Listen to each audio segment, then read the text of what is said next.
Loué et exalté soit le Seigneur pour sa grâce et sa fidélité, pour le grand privilège que nous avons d'écouter sa parole, de la croire et de la recevoir. Alors que justement, de tout notre cœur, nous avions chanté,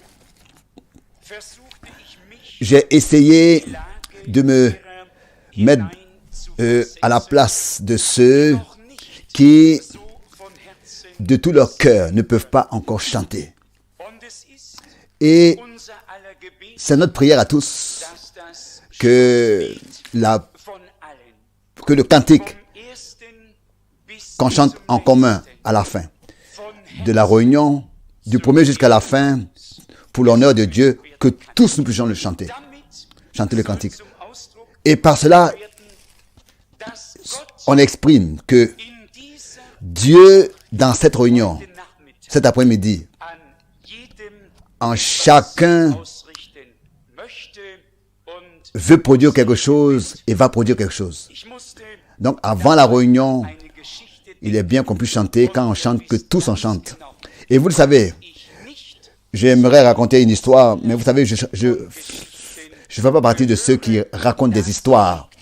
Ce n'est pas en moi de raconter des histoires, mais c'est une vraie histoire, une histoire qui en ce moment me touche beaucoup. Et je pense justement à cela. Alors qu'aux États-Unis, les premiers athéistes ont apparu, ça ne fait pas longtemps. Il y a eu une réunion, et dans cette réunion, l'athéiste a exposé ses raisons que pour lui, il n'y a pas de Dieu. Dieu n'existe pas. Il n'y a pas de Dieu. Et alors qu'il avait presque fini, il y a un homme qui a traversé la salle et en allant devant, il a retroussé ses manches. Un homme grand et fort. Il est allé devant et parce que il avait retroussé ses manches et que cet athéiste-là avait vu cela, il a pensé que il doit se retirer du microphone. Il n'a rien pu faire d'autre que de laisser la place à cet homme et de lui laisser le microphone, le micro. Et l'homme n'a pas dit un mot. Il a mis sa main dans sa vieille poche de sa veste et il a sorti une orange. Et devant tout ce public, il a commencé lentement à éplucher son orange. Mais détendu, sans dire un mot. Et alors qu'il avait fini d'éplucher l'orange, il a commencé à ouvrir l'orange, à prendre chaque tranche comme ça doucement. Et tous regardaient ce qui allait arriver. Aucun homme disait un mot. Et quand il a commencé à ouvrir l'orange, il a détaché chaque morceau de l'orange. Il a commencé à manger chaque morceau l'un après l'autre. Et tous ont regardé. Et c'était un silence total dans la salle. Et quand il avait fini de manger l'orange, il s'est tourné vers cet athéiste. Et il lui a posé la question. Dites-moi, est-ce que l'orange là était sucré ou bien amer ou bien acide? Et il a dit, mais bien sûr, mais comment est-ce que je peux le savoir? Je ne l'ai pas mangé. Ça, tu dois le savoir, car c'est toi qui l'as mangé. Et ne me demandez pas ce que cet homme ensuite a répondu à cet athéiste. Là-bas, devant tout ce public, il lui a dit, tu as parlé d'une chose que tu n'as pas toi-même mangée. goûté. Tu ne sais pas de quoi tu parles. Aujourd'hui, il y a une semaine d'ici, j'étais dans un culte. Et Dieu, par la prédication, m'a parlé à mon cœur. Et j'ai répondu à l'appel à l'autel. Et j'ai vu et j'ai goûté que Dieu est bon. Laisse-moi parler des choses concernant Dieu parce que je les ai expérimentées moi-même personnellement. Mais bien aimé, ça c'est une vraie histoire. Il y a peu d'histoires qui sont racontées, qui sont vraies. Mais laissez-moi aujourd'hui vous dire, nous ne sommes pas des hommes qui sont en train de parler de choses qu'ils n'ont pas eux-mêmes expérimentées personnellement. Mais nous sommes des gens qui ont expérimenté Dieu. Et tous ceux qui n'ont pas encore fait une expérience personnelle avec Dieu pour le connaître personnellement, devraient aujourd'hui, cet après-midi, le faire avec Dieu. Une expérience personnelle. Car il est présent dans chaque culte. Laissez-moi lire une parole. Avant la prière, une parole dans un psaume, le psaume 103, les derniers versets, à partir du verset 19. L'Éternel a établi son trône dans les cieux et son règne domine sur toutes choses. Louez l'Éternel, vous, ses anges, qui êtes puissants en force et qui exécutez ses ordres, et obéissant à la voix de sa parole.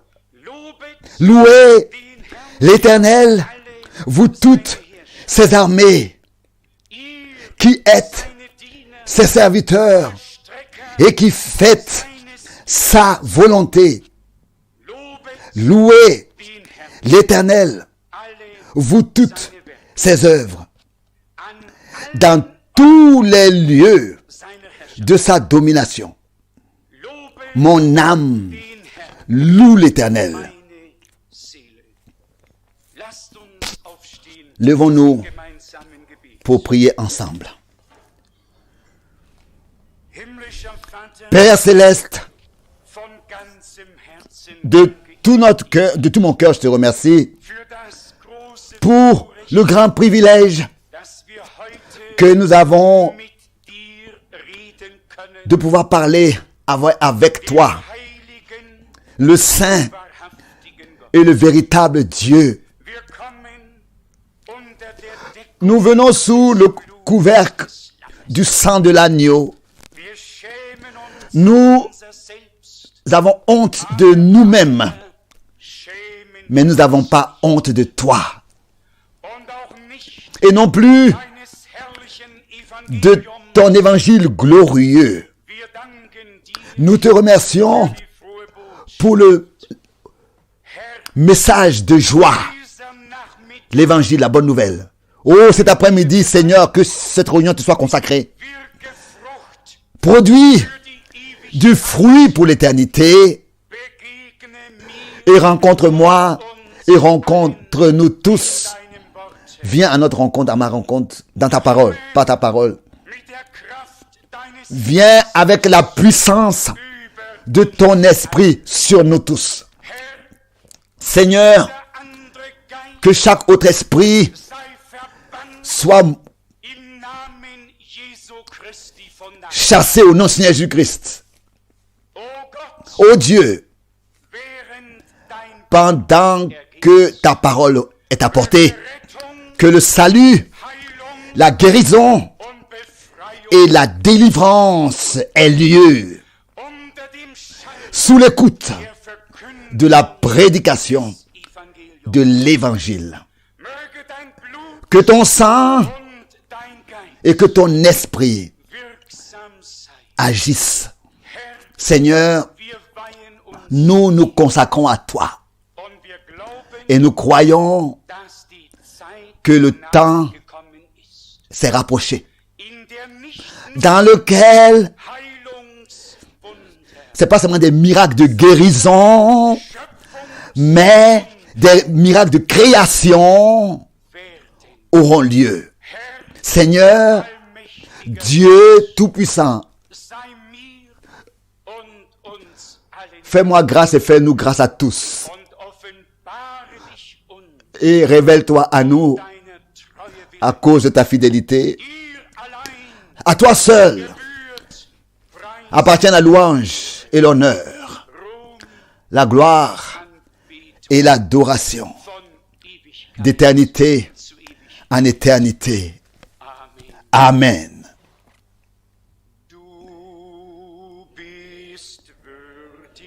Tu es digne.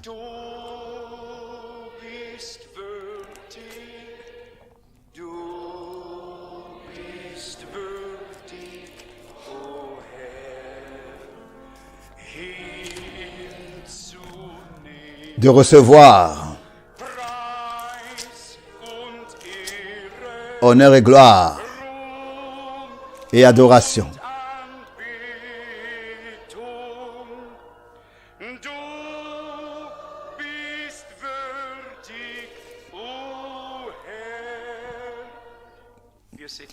Nous nous asseyons.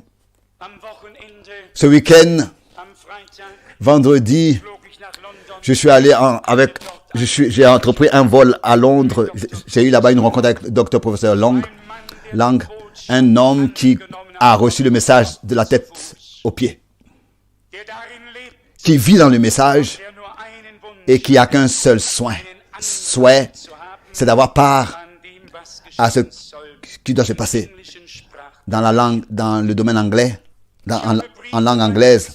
J'ai des lettres chez moi à la maison, tout un nombre de lettres jusqu'aux dernières dans lesquelles il y a une lettre de l'Amérique a été adressée à un prédicateur en Inde. Et envoie-nous d'abord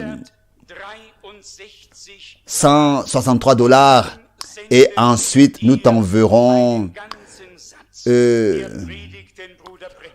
tout un paquet des prédications de Frère Branham. Alors que j'ai lu cette lettre, je me suis gardé cette lettre bien soigneusement. Et dans mon cœur, il y a quelque chose qui a pénétré profondément.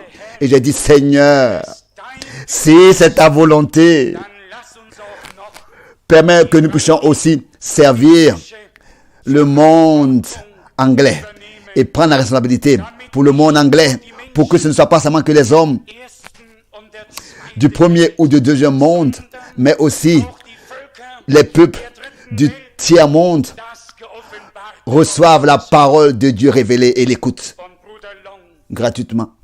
Et le frère Lang était aussi au même moment touché dans son cœur.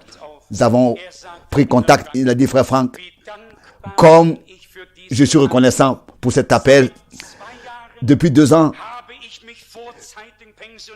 je me suis laissé, je suis allé à la retraite avant le temps parce que je ressentais dans mon cœur que je dois avoir part à l'œuvre de Dieu. Ceci est maintenant mon devoir. Je me réjouis. Nous allons donc pouvoir servir tous en Inde et en Afrique, les pays anglais. Et cela avec les prédications de Frère Branham qui ont été tenues après l'ouverture des sceaux. Et ainsi, l'épouse va être amenée à marcher dans le même pas, au même pas. Et je peux vous dire, à Düsseldorf, nous avons eu une messe, une foire, pardon, pas une messe, une foire. En allemand, on dit messe, une foire et d'imprimantes. Et nous avons acheté une imprimante avec un rabat de 11 000 D-Mark, comme elle aurait coûté originellement, directement acheté de l'exposition de la foire à 38 000 D-Mark, Deutschmark. Et nous consacrons tout cela au Dieu Tout-Puissant. Le temps est court, le temps est sérieux. Ce que nous voulons faire, nous devons le faire rapidement. Alors, j'ai vendredi soir saisi cette occasion parce que je savais que Deux des plus grands évangélistes en Amérique, là-bas, avaient leur conférence de la fin de l'année. Et donc, j'ai pris part là-bas au culte. Et cet homme, là-bas, qui tenait la plus grande des réunions, était l'orateur principal. Et il aura aussi, en DRD, il aura des réunions.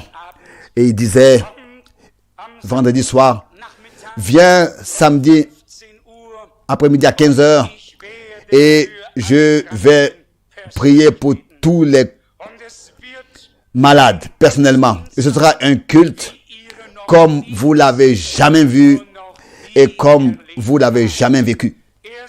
Il disait, je vais, par l'imposition des mains, prier pour chacun individuellement. Ça, je voulais le voir, car ça n'avait pas eu lieu jusqu'alors. Et ça veut dire que hier après-midi, à 15h, je suis allé là-bas pour voir comment est-ce que cela se passerait. Mais bien aimé, je ne suis pas quelqu'un qui voyage pour critiquer. J'ai assez de critiques à me faire à moi-même. Et peut-être que chacun individuellement de vous trouve aussi un peu de choses à se dire à soi-même. Mais vous savez ce qui s'est passé? Il y a eu des cartes qui ont été distribuées. Je m'en suis pris une que j'ai apportée avec moi. Je me suis aussi donné une. Je me suis laissé donner une carte de prière. Elle devait être remplie avec nom et adresse. Et vous savez ce qui s'est passé? Alors, il a dit subitement, je vais rassembler toutes ces cartes après que vous les ayez remplies, et pour chaque carte, je vais oindre sa carte d'huile. Et il disait, Dieu a mis dans mon cœur, rassemble toutes ces cartes et ramène-les à Washington. Et là-bas, je vous invite à une rencontre spéciale avec mes compatriotes. Et nous allons prier pour ces cartes de prière. Ces cartes. Mais bien aimé, c'était le moment où je me suis dit, bon, maintenant, c'est le temps pour te lever et pour sortir. Et c'est exactement aussi ce que j'ai fait ensuite. Je comprends toujours plus comment est-ce que c'est important d'écouter le message de la fin des temps et d'avoir du discernement de toutes les choses religieuses et l'action authentique et véritable du Saint-Esprit du Seigneur dans la fin des temps. Je me suis entretenu avec deux frères qui étaient venus du Ghana, que j'avais jamais connus auparavant, jamais vus auparavant. Je me suis retiré avec eux. Ils sont aussi sortis et je ne pouvais rien faire d'autre. J'ai pleuré comme un enfant, amèrement. Nous sommes allés au restaurant qui était dans le même bâtiment, dans un coin, et nous nous sommes les trois embrassés.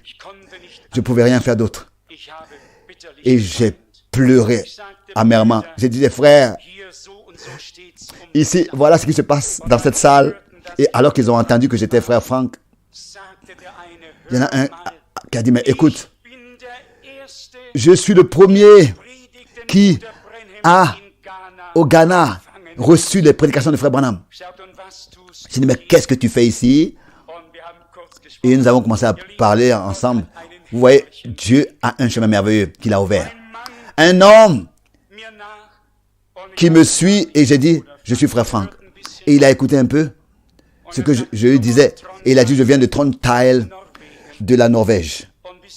Et vous savez quoi? Subitement, il a entendu le mot Evald. J'aime pas mon prénom, Evald. J'aime toujours, je m'appelle frère Frank, c'est tout. J'aime pas mon prénom, Evald. Et je sais pas pourquoi. Et ensuite, à sa manière norvégienne, il a dit, mais est-ce que tu es Evald Frank? J'ai dit oui. Il a commencé à pleurer. Il m'a embrassé. Et il a dit, mais je crois le message de frère Branham. Mais bien aimé, je pourrais vous raconter beaucoup de choses. Plusieurs choses. Aussi dans de telles occasions, Dieu a des hommes qu'il atteint. Il y a un autre homme à la réception auparavant de Tinbrich. Alors qu'ils entendaient mon nom. Et je lui ai dit, je dois te dire quelque chose sur Frère Branham. Je dois te dire quelque chose sur Frère Branham. Il avait les mains, les clés de la chambre entre les mains. Et il m'a dit, mais depuis que je suis croyant, j'ai entendu ce nom. Mais jamais j'ai entendu ou lu quelque chose sur lui. Je lui ai dit, donne-moi ton adresse. Tu vas recevoir assez de à lire sur lui. Et c'est ainsi que j'ai rencontré des personnes l'une après l'autre. Mes bien-aimés frères et sœurs, partout où nous pourrions être, Dieu est avec nous. Il veut nous utiliser à atteindre les hommes et il veut nous donner d'être une bénédiction pour les autres.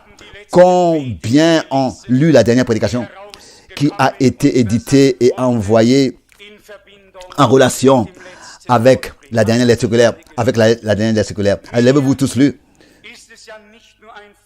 Pour moi, ce n'est pas seulement un privilège, mais c'est un devoir divin de présenter au peuple de Dieu et de donner au peuple de Dieu ces choses. Cela pénètre mon cœur, alors que frère Branham, autrefois, ou bien alors tel que nous pourrions le lire maintenant, disait, alors que un soir, j'étais dans la prière devant le Seigneur, le Saint-Esprit me parla et m'a dit, prends ta plume et écris. Et quand j'ai pris ma plume, par l'Esprit de Dieu, un message pour l'Église m'a été donné. Et alors cette phrase, ici, avec cela, je vous apporte ce message. Il s'agit de la parole adressée à l'épouse. Mes bien-aimés, nous avons compris que l'épouse sort et est appelée à sortir de l'église. Le message est adressé en général à l'église, aux appelés à sortir. Mais à la fin de chaque message, la promesse est adressée au vainqueur. Celui qui vaincra héritera toutes ces choses. Mais auparavant, il est écrit que celui qui a des oreilles, qu'il entende. Que celui qui a des oreilles pour entendre, qu'il entende ce que l'Esprit dit à l'Église. Et l'Esprit, depuis toujours, a parlé par la bouche de ceux qui avaient été déterminés par Dieu à adresser sa parole à son peuple.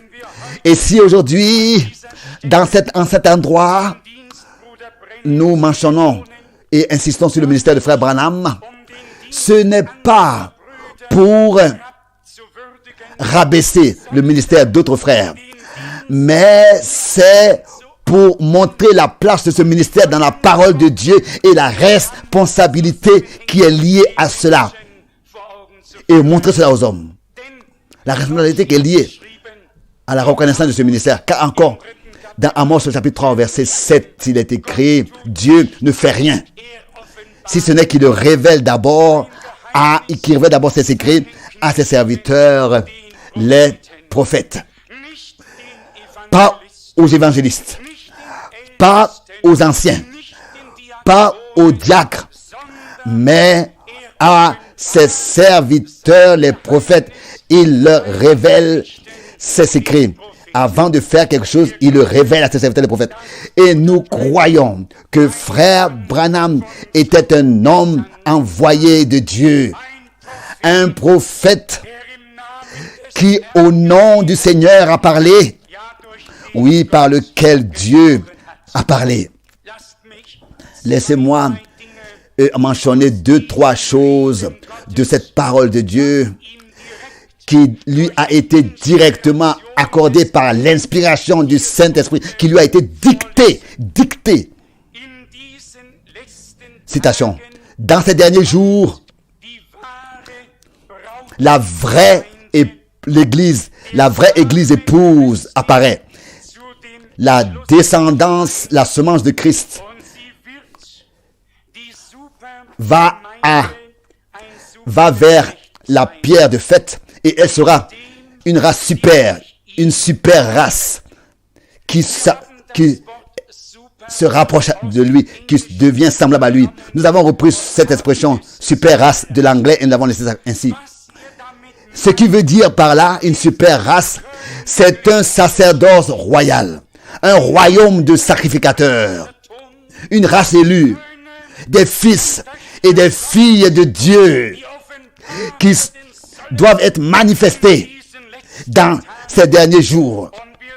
Et nous sommes convaincus que la vraie révélation de Jésus-Christ et la pleine révélation des mystères de Dieu, la révélation de la puissance de la résurrection va attirer à soi la révélation de la puissance de la résurrection.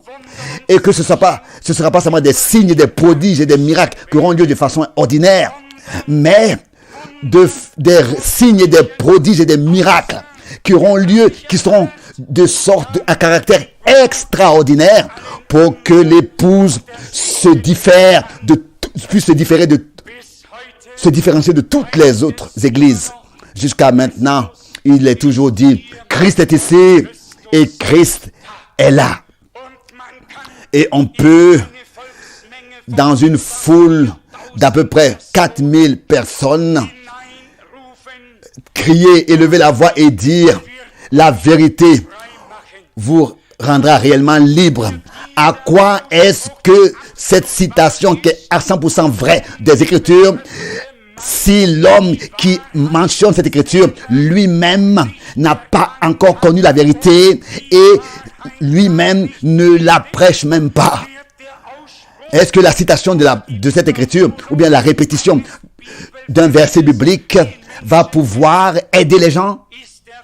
Est-ce que le verset n'a pas été, n'est-ce pas, écrit et répété depuis 2000 ans et des centaines d'années et les gens sont restés tels qu'ils étaient sans expérimenter une réelle délivrance?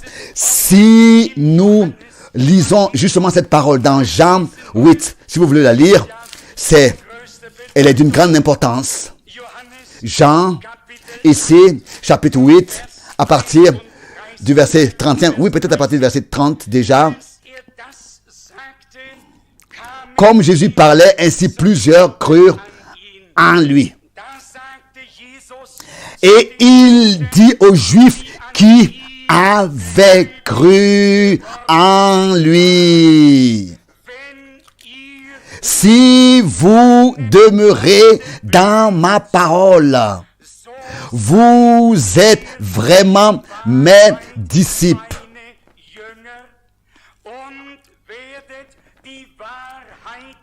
Vous connaîtrez la vérité et la vérité vous affranchira.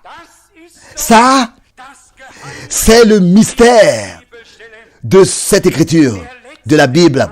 La dernière partie ne peut pas avoir lieu sans la première part. Toutes les vérités de la Bible et la révélation des mystères de Dieu sont tous détournés, comme si Dieu n'avait rien fait, sont contournés, et ensuite il parle de la vérité. Et la vérité devrait ensuite affranchir.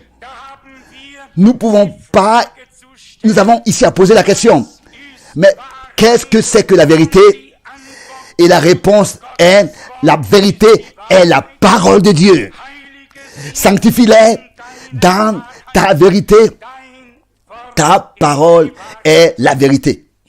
Ici, le Seigneur Jésus a adressé une parole à ceux qui avaient cru, aux Juifs qui avaient cru en lui. Aujourd'hui, il adresse cette même parole-là à ceux qui ont cru en lui, donc à toi et à moi. Il dit, si vous demeurez dans ma parole, c'est la première chose. Avant même de pouvoir connaître la vérité, nous devons pouvoir demeurer dans sa parole. Et avant de pouvoir demeurer dans sa parole, nous devons d'abord être dans sa parole. Nous devons être venus dans sa parole. Amen. Nous ne pouvons pas être dans cette salle, rester demeurer dans cette pièce si nous ne sommes même pas entrés dans cette pièce. Pour demeurer, il faut être entré. Nous ne pouvons seulement que demeurer dans la parole de Dieu si par le Saint-Esprit nous nous sommes laissés conduire dans toute la vérité de la parole de Dieu. Et c'est de ça que tout commence. Et c'est là l'insistance de cette pensée ici, pour pouvoir être affranchi. Si vous demeurez dans ma parole, vous êtes vraiment mes disciples. Celui qui ne demeure pas dans sa parole n'est il n'est même pas un véritable disciple de Jésus-Christ. Être disciple sous-entend que nous abandonnons nos propres voies, nos propres pensées, pour pouvoir suivre l'agneau partout où il va. Des disciples. Disciples veut dire des écoliers qui s'assiedent aux pieds de leur maître pour apprendre de lui. Mais bien aimés, dans ce temps, il y a tant de prédications qui sont appelées paroles de Dieu. Et ce n'est pas parole de Dieu. C'est leurs propres opinions sur la parole de Dieu.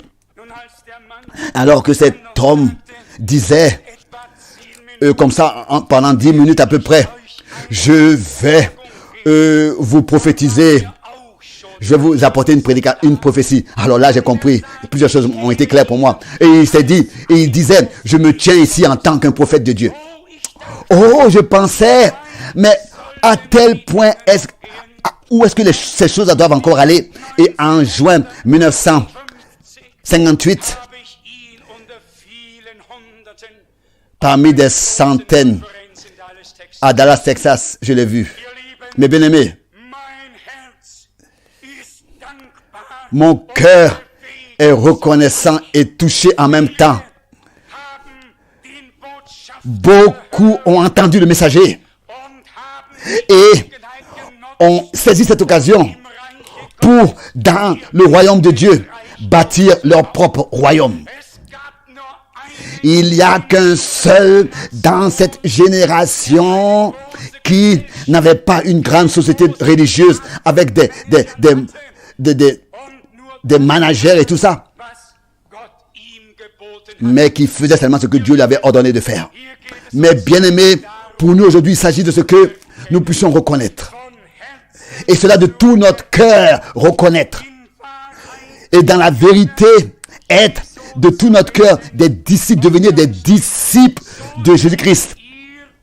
Et il dit, alors, si vous demeurez dans ma parole, vous êtes vraiment mes disciples. Et c'est ainsi que vous connaîtrez la vérité. Et c'est ainsi que la vérité vous affranchira. Elle va affranchir qui? Après la révélation des vérités de Dieu sur sa parole. Après que les saintes écritures, par le Saint-Esprit, nous ont été éclaircies. Et que la lumière a inondé notre cœur. Et que nous avons pu reconnaître la vérité. Parce que nous demeurons dans la parole de Dieu. Reconnaître la vérité et demeurer dans la parole de Dieu. C'est à ce moment-là seulement que nous sommes vraiment ces véritables disciples. Et nous passons de vérité en vérité et de clarté en clarté et de connaissance en connaissance et de révélation en révélation. Et nous reconnaissons la vérité et ainsi, elle nous affranchit de tout mensonge, tromperie, parce que nous demeurons dans la parole. Et là, il s'agit de la vérité sur la divinité, sur le baptême d'eau. Là, il s'agit de la vérité sur toutes les vérités bibliques. Et nous pourrons ici ne pas... Et nous ne pourrons pas comme ça sortir une seule vérité de toutes les Écritures. Non, au contraire, nous devons laisser les choses jointes et en harmonie et dans leur contexte tel que le Seigneur les a ordonnés dans sa parole. Nous devons respecter la parole, demeurer dans la parole. Ici, laissez-moi lire une parole précieuse dans l'évangile de Jean, le chapitre 16 encore. Ici, il est écrit au verset 25. Je vous ai dit ces choses en parabole lorsque vient L'heure vient où je ne vous parlerai plus en parabole. Jean 16, verset 25. Parabole, mais où je vous parlerai ouvertement du Père. Le Seigneur a parlé en beaucoup de paraboles, par beaucoup de paraboles, car c'était écrit dans le psaume. Il ouvrira sa bouche et parlera en parabole et en image. Il leur parlera avec des images. Et c'est comme ça que le Seigneur a, n'est-ce pas, enveloppé les mystères dans les paraboles. Et durant plusieurs siècles, ils sont restés perplexes devant les paraboles. Les paraboles contiennent un mystère. Et dans Matthieu 13, notre Seigneur dit à la foule, il a seulement parlé en parabole, mais à ses disciples, il dit, à vous, il a été donné de connaître les mystères du royaume de Dieu. Aux autres, j'ai seulement parlé en parabole pour que avec des yeux, ils ne voient pas et avec des oreilles qui écoutent, ils n'entendent pas et que leur cœur ne croit pas et ne se convertissent pas et que leurs péchés ne soient pas pardonnés. Mais bien, mes frères et sœurs, il y a eu une époque dans le ministère de notre Seigneur où il a parlé en parabole. Mais ici, il annonce, l'heure vient. Il dit, je vous ai dit ces choses en parabole. L'heure vient, il relit le verset 25 de Jean 16, où je ne vous parlerai plus en parabole, mais où je vous parlerai ouvertement du Père. Et c'est ainsi que, durant des centaines d'années, les prédicateurs sont restés perplexes devant les paraboles, ont prêché sur les paraboles. Et maintenant, à la fin des temps, cela a plu au Seigneur de ne pas parler en parabole ou bien en image et de manière folle d'énigmes, pleine d'énigmes, mais ouvertement et librement parler avec nous. La pleine révélation de Jésus-Christ, la pleine révélation de sa parole, la pleine révélation de tous les mystères qui, avant même la fondation du monde, étaient restés cachés. Certains pourront demander, mais pourquoi est-ce que Dieu n'a pas déjà toujours fait cela, ce qu'il fait maintenant? Pourquoi il n'a pas depuis le commencement déjà parlé ouvertement? Mais bien, frères et sœurs, si vous êtes insatisfait et mécontent avec votre propre, avec ce que vous faites et avec vous-même, cela suffit. Mais ne soyez pas insatisfait et mécontent avec Dieu et avec ce qu'il fait et sa manière de faire. Qu'est-ce que notre insatisfaction et notre mécontentement et nos reproches que nous voulions faire à Dieu? Dieu fait ce qu'il veut et cela reste sa volonté juste et il n'a pas à nous rendre des comptes et à nous demander à l'avance. Cela lui a plu comme ça jusqu'à la fin de laisser les choses et de les mentionner en parabole et que c'est seulement à la fin des temps qu'il a décidé de les révéler. Dans Jean 16 verset 33 il est écrit, je vous ai dit ces choses afin que vous ayez la paix en moi. Vous aurez des tribulations dans le monde, mais prenez courage. J'ai vaincu le monde. Que vos cœurs ne se troublent point. Alléluia. C'est ce que le Seigneur Jésus a dit avant Golgotha. Il était convaincu de sa chose. Il savait qu'il allait être crucifié. Il savait qu'il allait mourir et qu'il doit mourir. Mais il savait aussi, encore plus que ça, il savait qu'il allait vaincre et ôter la victoire, la puissance de la mort, et vaincre l'enfer, et le troisième jour, ressusciter des morts. Et c'est peut-être quelqu'un qui pouvait dire déjà ici, à l'avance,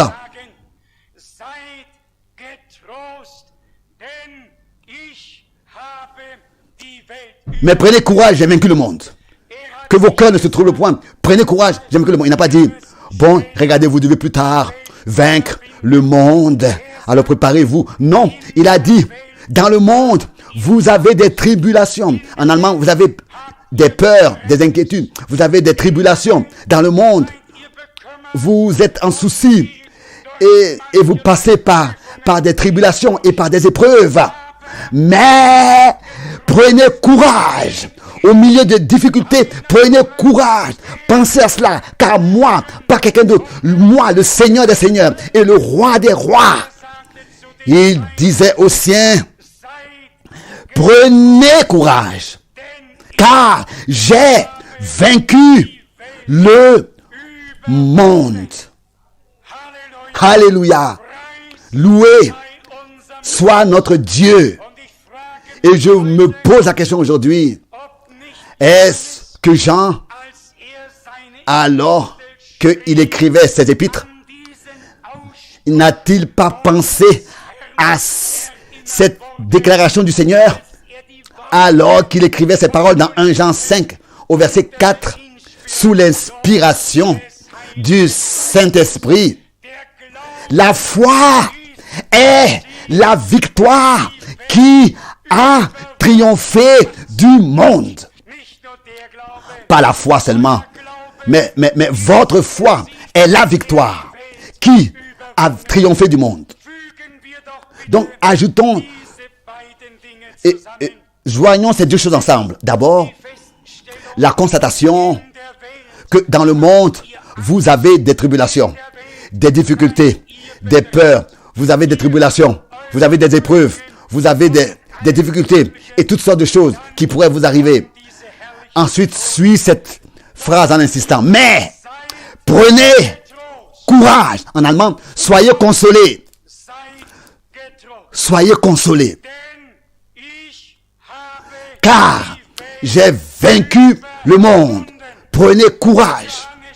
Consolez-vous.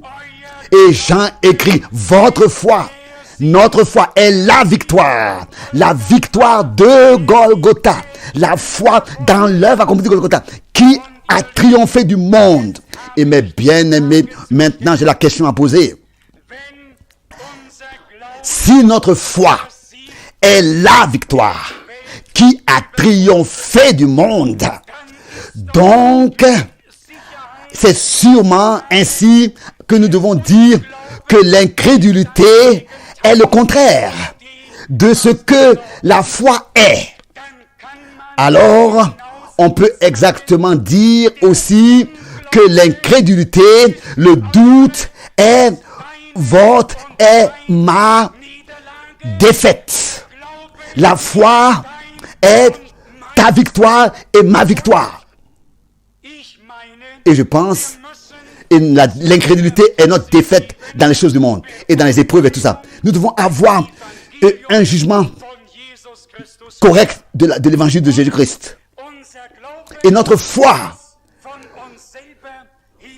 ne doit pas regarder à nous et à notre état et plutôt regarder à celui qui a souffert et a sanglanté à Golgotha et qui a dit c'est accompli, dont le sang et la vie a été donné pour nous là-bas.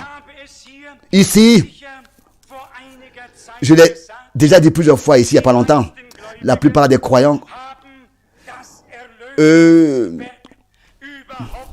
n'ont pas encore compris l'œuvre de la rédemption accomplie. Toute leur vie, ils sont occupés avec leur propre salut. Occupés à leur propre salut. Comme si par la moindre des choses, ils pourraient ajouter quelque chose à l'œuvre de la rédemption en faisant eux-mêmes quelque chose. Comme s'ils pourraient eux-mêmes ajouter quelque chose à leur salut par leurs propres efforts. Non. Comprenons cela cet après-midi. Et cela une fois pour toutes.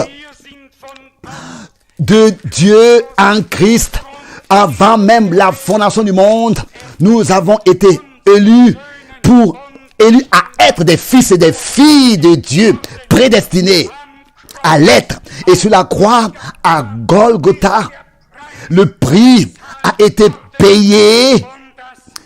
Et ça, nous le croyons de tout notre cœur et de toute notre âme. Même si la nature divine n'est pas encore complètement manifestée et révélée dans ta vie et dans ma vie. Mais c'est ainsi que nous nous trouvons, n'est-ce pas, dans une croissance spirituelle par la grâce de notre Dieu. Et si Paul pouvait dire, ce n'est pas que j'ai déjà remporté, lui, un tel grand homme de Dieu, s'il pouvait dire, ce n'est pas que j'ai déjà remporté le prix ou que j'ai déjà atteint la perfection, mais je cours pour tâcher de le saisir, puisque moi aussi, j'ai été saisi par Jésus-Christ. Par Jésus-Christ. C'est ainsi que c'est écrit dans Philippiens 3, verset 12. Mais bien aimés, regardons pas comme ça toujours à nos manquements. Quand est-ce que nous voulons commencer à comprendre qui, en fait, nous sommes aux yeux de Dieu? Un sacerdoce royal, donc un royaume de sacrificateurs. 1 Pierre 2, verset 9. Nous pourrions, pour nous considérer comme des misérables, comme des torchons. Mais Dieu nous a déterminés à être un royaume de sacrificateurs. Il nous a pas seulement déterminés par Jésus-Christ, comme c'est écrit dans l'Apocalypse. Il nous a fait pour son Dieu un royaume de sacrificateurs, de fils et de filles de Dieu, pour qu'aucun homme ne puisse se glorifier devant lui. C'est lui qui l'a fait. Il nous a fait pour son Dieu un sacerdoce royal. Qu'est-ce que je pourrais encore dire? Laissez-moi lire encore rapidement 2-3 versets. Car la parole de Dieu est tellement merveilleuse et tellement glorieuse que on ne peut pas comme ça à la légère seulement considérer les choses et partir. Ici dans Éphésiens 3 verset 4, nous lisons: en les lisant, vous pouvez vous représenter l'intelligence que j'ai du mystère de Christ. Il n'a pas été manifesté aux fils des hommes dans les autres générations, comme il a été révélé maintenant par l'Esprit aux saints apôtres et prophètes de Christ. Ici, Paul a, n'est-ce pas, touché cette constatation que le mystère de Christ, et nous avons souvent entendu, Christ est le mystère de Dieu révélé.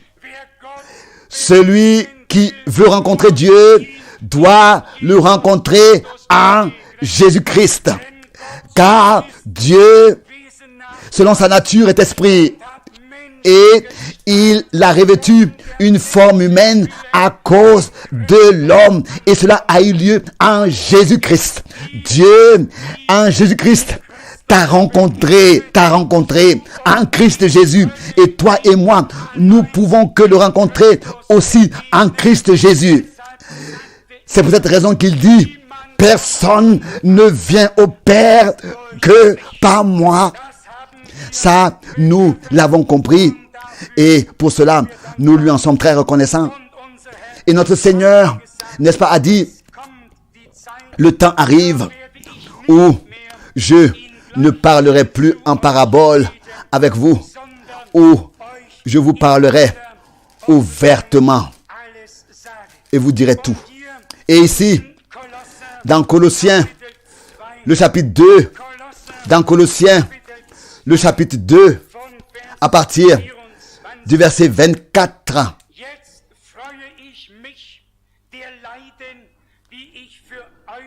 Colossiens chapitre 2, verset 24, ils ont été véritablement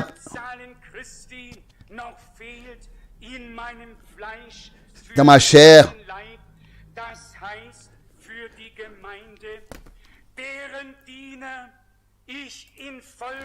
C'est Colossiens 1, verset 24 plutôt.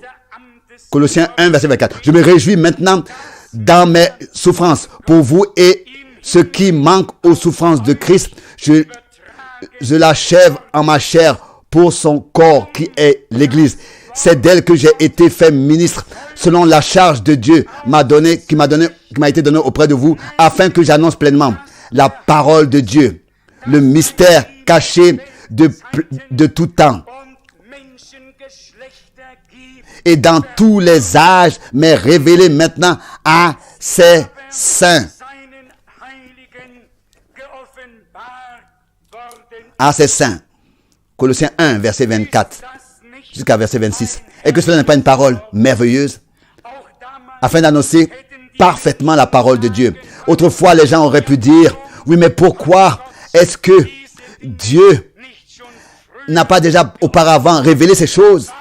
Pourquoi est-ce qu'il faut qu'un Paul dise toutes ces choses? Il faut qu'un Paul dise toutes ces choses, n'est-ce pas, sont restées cachées de tout temps, dans tous les âges, mais révélées maintenant à ses saints.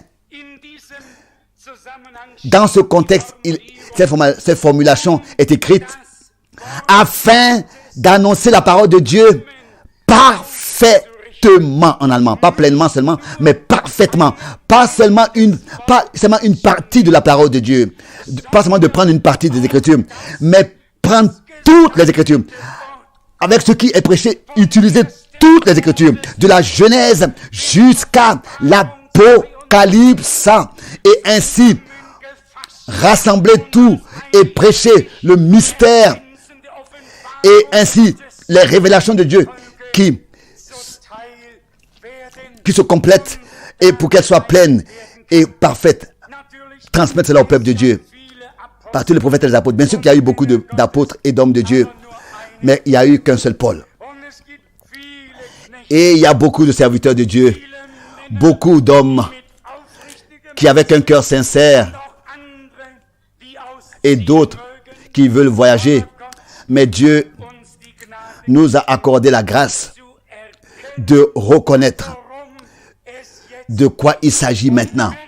Et remarquez-vous justement ces deux versets bibliques, d'Éphésiens 3, verset 4 et Colossiens 1, verset 24 à 26.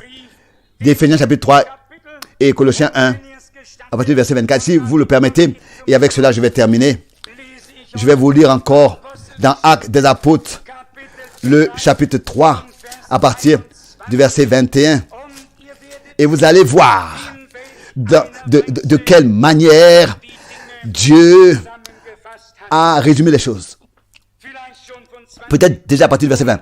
Afin que des temps de rafraîchissement viennent de la part du Seigneur, et qu'il envoie celui qui vous a été destiné, Jésus-Christ, que le ciel doit recevoir jusqu'au temps du rétablissement de toutes choses dont Dieu a parlé anciennement par la bouche de ses saints prophètes d'autrefois. De quoi il s'agit dans ce contexte des choses? Il s'agit de ce qui avait été, il s'agit de rétablir ce qui avait été révélé de toutes choses dont Dieu a parlé anciennement par la bouche de ses saints prophètes d'autrefois. Cela devait être rétabli et être révélé et être rétabli. La relation avec le temps du rafraîchissement de toutes choses. Et le temps du rafraîchissement, c'est la pluie et la pluie de l'arrière-saison. Et frère Branham pouvait dire, tel que l'enseignement devait être apporté avant la pluie de l'avant-saison, c'est ainsi que l'enseignement précède la pluie de l'arrière-saison. Et je vous dis que la parole de Dieu que nous avons semée dans la foi produira de son fruit, et pas seulement 30% ou bien 60%, mais ce sera 100% de fruits, car nous vivons dans le temps dans lequel le grain plein se rassemble dans l'épi. Nous ne sommes plus dans le stade de son développement. Nous avons atteint la fin des temps, dans le temps où le grain devient mûr et peut être récolté. D'abord, il passe, n'est-ce pas, par l'herbe, par la tige et l'épi. Cette vie se rassemble maintenant en haut, dans le temps de la récolte, dans l'épi, dans les différentes enveloppes. Qui connaît bien l'épi? Mais bien aimé, c'est quelque chose de merveilleux. L'épi, quand elle est petite, elle peut avoir 36 grains, ou bien plusieurs grains. Mais vous savez, chaque grain est dans une enveloppe. Il y a l'épi avec 36 enveloppes, mais pour qu'il n'y ait pas de frottement parmi les grains. Chaque grain est dans une enveloppe. Mais frères et sœurs, que de tout notre cœur, nous devons remercier Dieu pour tout. Il a pris soin. Dieu a une église sans frottement, sans problème, sans dispute, sans querelle. Et nous avons souvent affaire avec nous-mêmes et avec le Seigneur. Et c'est souvent l'adversaire qui nous tacle, qui nous fait trébucher et fait tomber. Nous voulons toujours faire la différence entre le précieux frère et la précieuse sœur, et entre l'adversaire qui est en train de vouloir les utiliser comme ustensiles. Alors que Pierre parlait trop vite, sans réfléchir, le Seigneur a dû lui dire: arrière de moi, Satan. C'était pas Pierre qui lui avait dit ça. Il n'a pas dit ça à Pierre. Il n'a pas dit à Pierre: arrière de moi. Il a adressé cette parole à celui à qui on devait adresser cette parole. Et car ce qui avait été prononcé venait pas de Pierre, mais de l'adversaire. Nous voulons avoir ce discernement. Nous aimer les uns les autres dans l'amour divin. Et porter les autres dans notre cœur, dans la prière. Nous supporter les uns les autres. Et souffrir avec chacun. Porter ensemble nos fardeaux. Nous avons reçu tous la même grâce de Dieu. Et nous ressentons les douleurs de l'autre. Et vous allez remarquer que si nous sommes ainsi de tout notre cœur, liés les uns avec les autres, et si nous prions les uns pour les autres, et si nous nous aimons les uns les autres, Dieu d'une manière puissante va nous bénir. Et un frère une fois a dit: vous savez pourquoi est-ce que je demande à tous toujours de prier pour moi? Il disait, je ne le dis pas, j'aime pas bien le dire, mais là l'objectif est la suivante: pour qu'ils n'aient pas le temps de prier, de parler mal de moi, pour qu'ils n'aient pas le temps de parler de moi. Je crois que c'est une chose de très merveilleuse. Pour qu'ils n'aient pas le temps de me critiquer. Je leur demande toujours de prier pour moi. Et si nous sommes assez sincères, j'aimerais aussi vous dire, moi, si je suis sincère, j'aimerais aussi vous dire, priez pour moi, pensez à moi dans vos prières. Que l'œuvre de Dieu soit portée dans vos prières. Nous ne nous trouvons plus, pas seulement dans une guerre, dans une bataille. Avec Jésus-Christ, nous sommes déjà vainqueurs. Avec lui. Autrefois, il savait déjà qu'il avait vaincu le monde. Et regardez le peuple d'Israël. Est-ce que vous pensez qu'il regardait à ces grandes nations? La puissance de Dieu était derrière cette nation. Quoi qu'ils n'avaient pas encore reconnu le Messie. Qu'est-ce qui devrait se passer avec nous, l'Église du Nouveau Testament? Nous qui avons reconnu le Messie. Regardez Israël aujourd'hui. Ce petit pays, ils sont gardés par Dieu. Ou alors les circonstances vont nous emprisonner, ou bien alors nous contrôlons les circonstances. Nous devons respecter les décisions de Dieu. Que Dieu soit loué. Il a dit: prenez courage, car j'ai vaincu le monde. Alléluia. Toi aussi sois consolé et prends courage, car ton Seigneur te secourt et t'aide. S'il peut secourir Israël, qu'il n'a pas encore reconnu en tant que le Messie, après votre raison, nous qui l'avons reconnu. Loué soit son Saint-Nom. Prenez courage. Ne vous découragez pas. J'ai vaincu le monde. J'ai vaincu le monde. Alléluia. J'ai triomphé. Et ta victoire, sa victoire est notre victoire. Loué et exalté soit le nom du Seigneur, notre Dieu. Car Il est digne. Amen. Levons-nous et prions. Avant de le faire, nous voulons garder la tête courbée et chercher la communion avec Dieu et la trouver.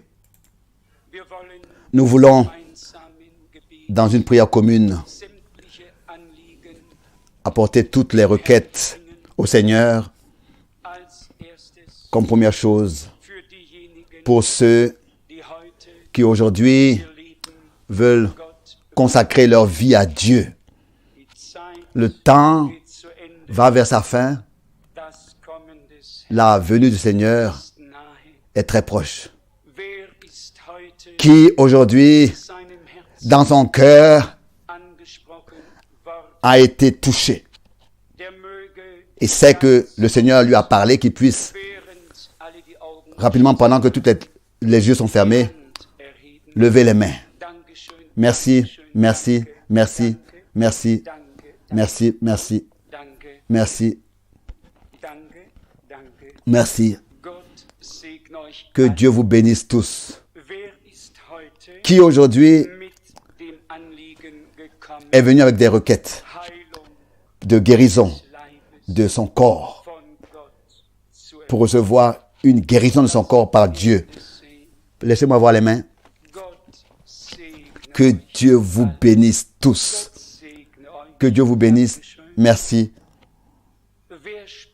Qui ressent que son esprit n'est pas libre, mais sous le gouvernement d'un autre esprit, et que vous ne pouvez pas prendre les décisions comme vous voudriez les prendre. Et vous avez l'impression qu'il y a une autre influence qui est présente dans votre vie. Levez les mains et rebaissez-les. Merci, merci, merci, merci, merci, merci. C'est difficile dans une telle question de lever les mains, je sais. Mais c'est quelque chose de très, très quotidien. Personne a besoin d'avoir honte de cela. Dans la Bible, il est parlé d'une femme de laquelle le Seigneur a chassé 7 démons. Et ensuite, elle a servi le Seigneur. Elle a aimé le Seigneur. Qui sommes-nous pour avoir honte? Et elle servait le Seigneur. Elle aimait le Seigneur. Et pourtant, elle avait encore ces démons. Si nous ne voulons pas rester tels que nous sommes, nous ne devons pas avoir honte.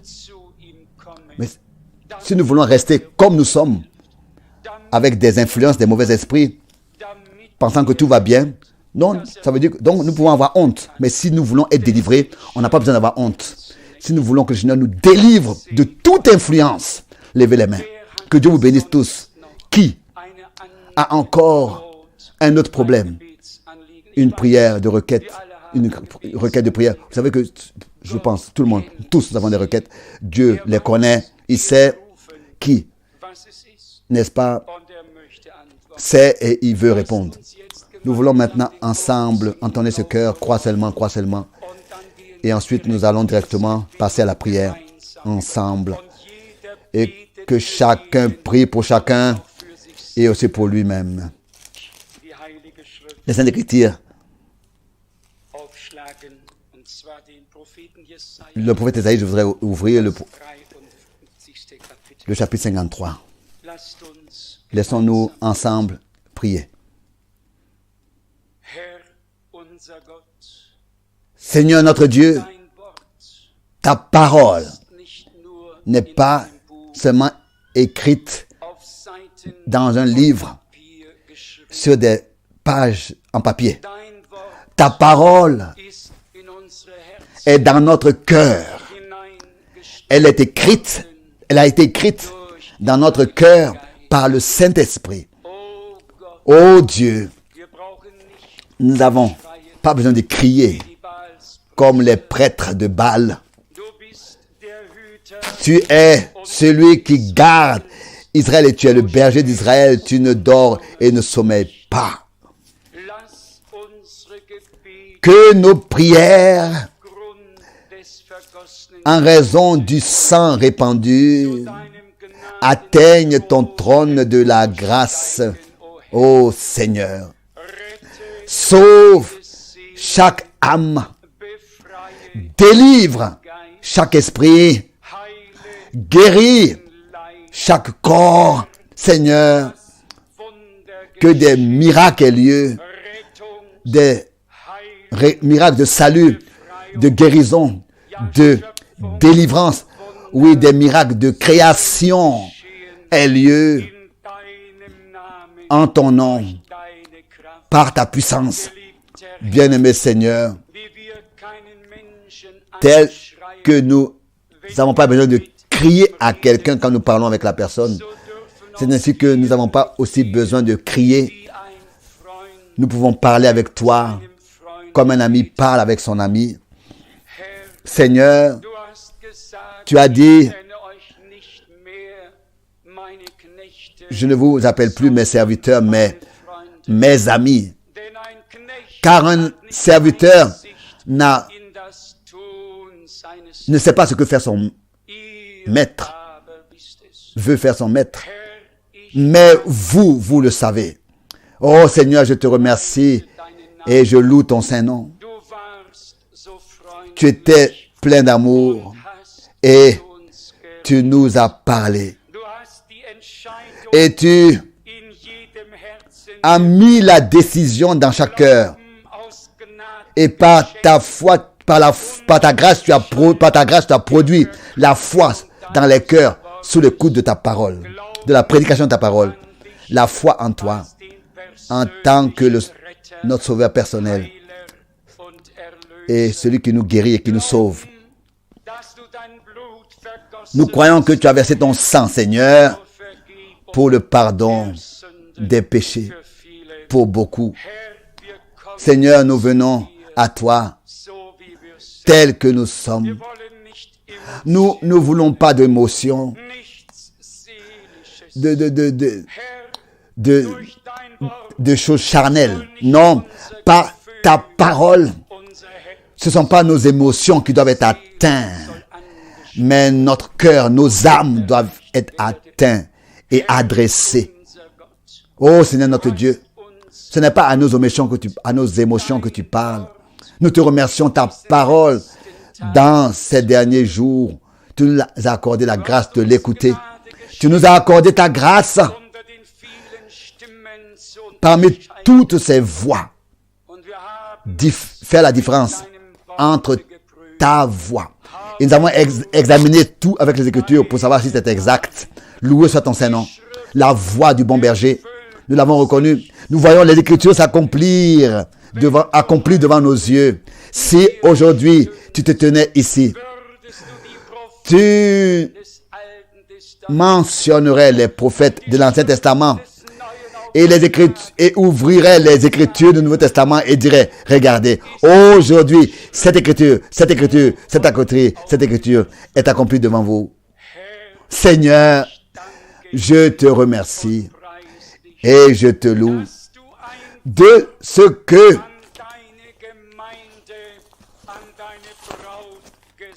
tu as envoyé une parole à ton Église, à ton épouse, et tu as envoyé dans notre temps quelqu'un pour préparer ton chemin, dans notre chemin, pour que nous puissions marcher sur tes voies à cause de ton Saint-Nom, Seigneur. Que tu puisses nous faire grâce. Touche chacun, Seigneur, guéris, délivre, sauve, et que maintenant, cet instant bien précis, quelque chose se passe par ta puissance, sous le coup de ta parole, par le nom de Jésus-Christ de Nazareth. Oh, que tous puissent expérimenter leur guérison, leur salut, leur délivrance maintenant, puissent l'accepter car c'est déjà accompli. Qu'ils puissent maintenant dans la foi l'accepter et remercier Dieu pour ça. Dans le saint nom de Jésus. Amen.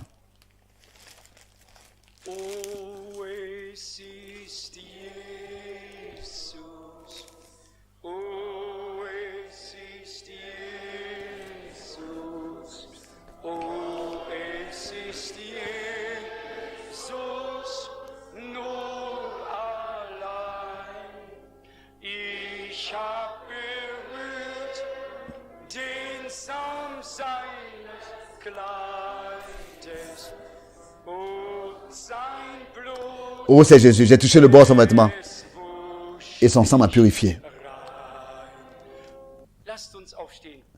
Levons-nous pour la prière finale.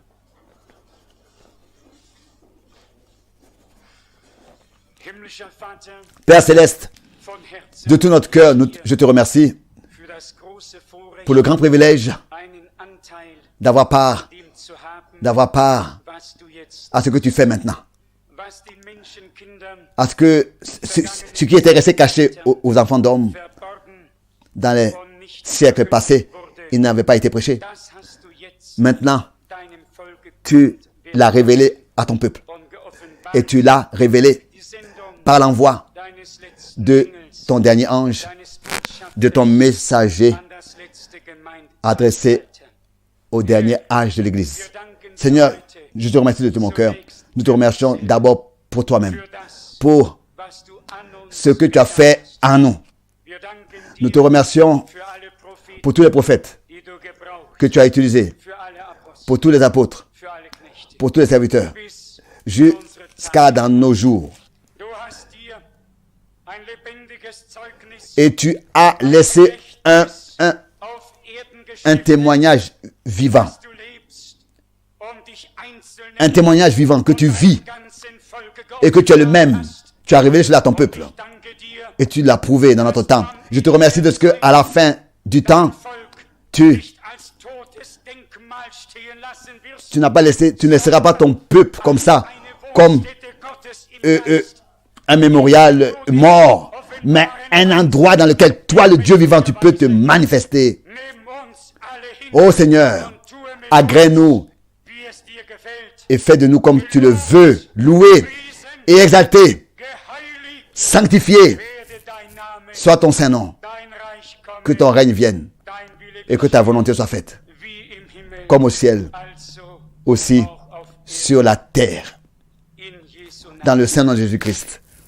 Amen.